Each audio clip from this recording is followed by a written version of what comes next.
রোডের গাছ তুইছে নাকি একটা গাছও থয়নি, আবার এখন ফজরের আজানের পর চিন্তাই করা শুরু করে দিচ্ছে। আচ্ছা হ্যাঁ বলেন, আবার শুরু থেকে বলুন তো, আপনার নামটা আগে বলবেন। মোহাম্মদ আবুল শেখ। আচ্ছা, পুরো ঘটনাটা আমাদেরকে একটু বিবরণ দেন প্রথমে। আমরা ভ্যান নিয়ে আসছি, দুজনা লেবু নিয়ে। আচ্ছা, আমাদের ওই রাস্তার ওই ফার্মের ঘোনায় ধরে কলা বাগানে মেয়েদের টাইনি নিয়ে আমাদের ভোটা ভরে আলি বাইন্দে থুয়ে ভ্যান নিয়ে চলে গিয়েছে। আনুমানিক কয়টা বাজবে তখন? ভোর 5টা। ভোর 5টা। ভোর 5টা। আপনার সাথে কে ছিল? আমার সাথে ওই যে তোজান ছিল।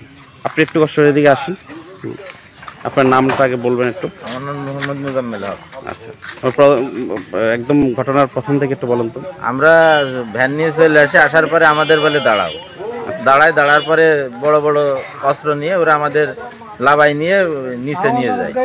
নিয়ে যাওয়ার পরে তারা আমাদের দড়ি দিয়ে হাত বাঁধে, পা বাঁধে, মুখ বেঁধে ফেলে দড়ি দিয়ে। দেওয়ার পরে ওরা আমার মোবাইলটা নিয়ে নেয়। পরে আমি বললি যে ভাই আপনি মোবাইল নেন জানেন? বলছে কথা বলিস না। পরে আমার গলায় আবার ছুরি চাকু দিয়ে আঘাত করতে যায়। আমি বললাম আমার সিমটা দিয়ে দেন, জানেন নেন। পরে আমার সিমটা ওদের ওই ইয়ে বের করে দেয়, একটা পিন দিয়ে সিমটা বের করে আমার কাছে সিমটা আছে, সিমটা আমার। আচ্ছা, সিমটা দিয়ে দিছে। যারা আসছিল ছিনতাইকারী তারা কিসে ছিল? তারা আমাদের ভ্যান নেওয়ার পরে আমাদের ওখানে রাখার পরে দেখলাম আসার পরে মোটর সাইকেল স্টার্ট দিল, দিয়ে মোটর সাইকেলে চলে আসলো। আমরা তার আসতে পারছি না। পরে আমরা দড়ি টড়ি একজন খোলার পরে তারপরে আসে। আচ্ছা, আপনাদের ভ্যানে কি ছিল মূলত? লেবু ছিল, লেবু আর পেয়ারা। এই বিষয়ে কি দর্শনায় আপনার থানায় বা কোথাও যোগাযোগ? আমরা যোগাযোগ করিনি, এখন করবো। যে দর্শক আপনাদেরকে আরেকটু আমি যদি জানিয়ে রাখি, সেটা হলো দর্শনা থানাধীন এই কোটালী সহ ছোট সড়ো এলাকায় এই বিগত 1-2 মাসের মধ্যেই প্রায় 4টি পাখি ভ্যান ছিনতাই ও চুরির ঘটনা ঘটেছে। তো আজকের এই বিষয়টা আর একটু ভয়াবহ ছিল, যেহেতু ফজরের পর সবাই আমরা যতটুকু জানি কাজকর্মে তারা বের হন। তো একেবারেই ফজরের পরই আজকে এই ভয়াবহ ঘটনাটি ঘটলো। দর্শক, রেডিও চুয়াডাঙ্গার পেজে আপনাদেরকে স্বাগত জানাচ্ছি। আমি এই মুহূর্তে আছি চুয়াডাঙ্গা জেলার দর্শনা থানাধীন কোটালী বাজার এলাকায়। মূলত আমরা সংবাদ পেয়েছি কিছুক্ষণ আগে এখানে একজন পাখি ভ্যান চালককে যাত্রীসহ তাদেরকে হাত পা বেঁধে ছিনতাইকারীরা পাখি ভ্যান ছিনতাই করে নিয়ে গেছে। তো আমরা খবর পেয়ে ঘটনাস্থলে এসেছি। এখানে আপনারা দেখতে পাচ্ছেন, এটি হলো কোটালী থেকে বেগমপুর যাওয়ার রাস্তা। এটি আমরা যদি একটু পিছনে দেখাই, এটি হলো কোটালী বাজার। এখানে যাদেরকে দেখতে পাচ্ছেন তারা অনেকেই দিনমজুর, আবার কেউ কেউ ভ্যান ছিনতাইয়ের ঘটনা শুনে তারা আতঙ্কিত এখানে দাঁড়িয়ে আছেন। আমরা এখানে যারা আছেন আমরা 2-1জনের সাথে কথা বলার চেষ্টা করব। যারা এখানে অবস্থান করছেন সবাই স্থানীয়।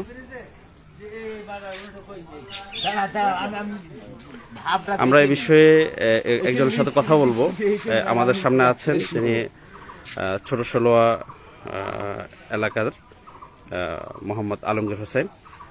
ভাই, বিষয়টা আসলে একটু আমাদেরকে ক্লিয়ার করে বলবেন যে এখানে আপনারা কেন আছেন, ভ্যান ছিনতাইয়ের ঘটনায় আপনি কি জানেন? বিষয় হচ্ছে আমি নামাজ পড়ে শুয়ে আছি।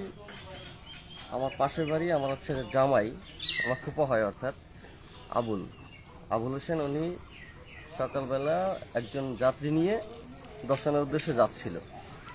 পথিমধ্যে দর্শনা এবং এই কোটালী যে সড়ক, এই সড়কে ছোট শিলা গ্রামের ওই রাস্তার মাঝখানে ওখান থেকে নাকি আমার জামাইকে এবং পাশে যে ছিল একজন যাত্রী ওনাকে সহ ওই ডাকাত বা ছিনতাইকারীর ওরা আটকিয়ে নাকি ওদের হাত পা বেঁধে ভ্যানটাকে ছিনতাই করে নেয়। তো আমি তাৎক্ষণিক শোনার পরেই আমি আছে ঘটনাস্থলে এদিকে কোটালী এখানে এসে জানার চেষ্টা করতেছি আসলে বিষয়টা কিভাবে কি হয়েছে। এখানকার স্থানীয় যারা আছে ওরাও সে একই বক্তব্য দিচ্ছে যে হ্যাঁ, ভ্যানটা চুরি হয়ে গেছে ভ্যানের সামনে নাকি একজন মোটরসাইকেল আহরি ছিল, উনি আর হচ্ছে কি ওই যে ছিনতাইকারী ওরা নাকি এদিক দিয়ে দক্ষিণামুখী এদিকে গেছে, এতটুকুই জানছি। এখন বিস্তারিত দেখা যাক কি অবস্থা। দর্শক, আপনাদেরকে আরেকটু আমি যোগ করছি, সেটা হলো ভ্যান চালক এবং যিনি যাত্রী ছিলেন তাদের ভাষ্য মতে মোটরসাইকেল যোগে 3 জন দর্শনার দিকে যাচ্ছিলেন। এই সময় 3 জনেই সেই ভ্যান চালক এবং যাত্রীকে গতিরোধ করে এবং তাদেরকে ধারালো অস্ত্র দিয়ে তাদেরকে হাত পা বেঁধে ধারালো অস্ত্র দিয়ে তাদেরকে ভয়ভীতি দেখিয়ে এখানে কেরু অ্যান্ড কোম্পানির মাঠের পার্শ্ববর্তী এলাকায় তাদেরকে আটকে রাখে এবং মোটরসাইকেলে যে 3 জন ছিলেন তাদের মধ্যে 2 জন সেই ভ্যানটি ছিনতাই করে। আচ্ছা, আপনারা তো এলাকার বাসিন্দা, আপনারা এই ভ্যান ছিনতাইয়ের ঘটনায় আপনি কিছু জানেন কিনা? জানি বলতে আমরা এই মনি বৈশাখ নামাজ পেরেছি, বসেছিলাম, এসে 4টে ভ্যান আলো পর গেল, গিয়ে বাসে আমাদের কয়টার দিকে আনুমানিক? এই 5টা 5:30টার দিকে। আচ্ছা, যে ভ্যান আলো বাস আমাদের ভ্যান যখন ব্যান্ডিতে আমাদের ভ্যান কেন চলে গেছে, এর থেকে জানি। আচ্ছা আচ্ছা, এই পর্যন্ত এই এলাকায় আপনারা এই ভ্যান ছিনতাইয়ের ঘটনা একাধিক শুনতে পাইলেন? হ্যাঁ। আচ্ছা, আপনি জানেন এই বিষয়ে কিছু? আচ্ছা, আপনার বাড়ি কোথায়? আমার বাড়ি এখানে। দর্শক, আপনাদেরকে আরেকটু আমি যদি জানিয়ে রাখি, সেটা হলো দর্শনা থানাধীন এই কোটালী সহ ছোট সড়ো এলাকায় এই বিগত 1-2 মাসের মধ্যেই প্রায় 4টি পাখি ভ্যান ছিনতাই ও চুরির ঘটনা ঘটেছে। তো আজকের এই বিষয়টা আর একটু ভয়াবহ ছিল, যেহেতু ফজরের পর সবাই আমরা যতটুকু জানি কাজকর্মে তারা বের হন। তো একেবারেই ফজরের পরই আজকে এই ভয়াবহ ঘটনাটি ঘটল। তো আমরা প্রশাসন সহ যারা দায়িত্বশীল আছেন সকলের দৃষ্টি আকর্ষণ করছে এই বিষয়টি আপনারা সঠিক তদন্ত করবেন। সেই সাথে আমি আশা করছি ভুক্তভোগী যারা আছেন তারাও এই বিষয়ে আইনানুগ ব্যবস্থা নেবেন। দর্শক, যারা আপনারা এ পর্যন্ত যুক্ত ছিলেন রেডিও চুয়াডাঙ্গায়, সকলকে অসংখ্য ধন্যবাদ জানাচ্ছি।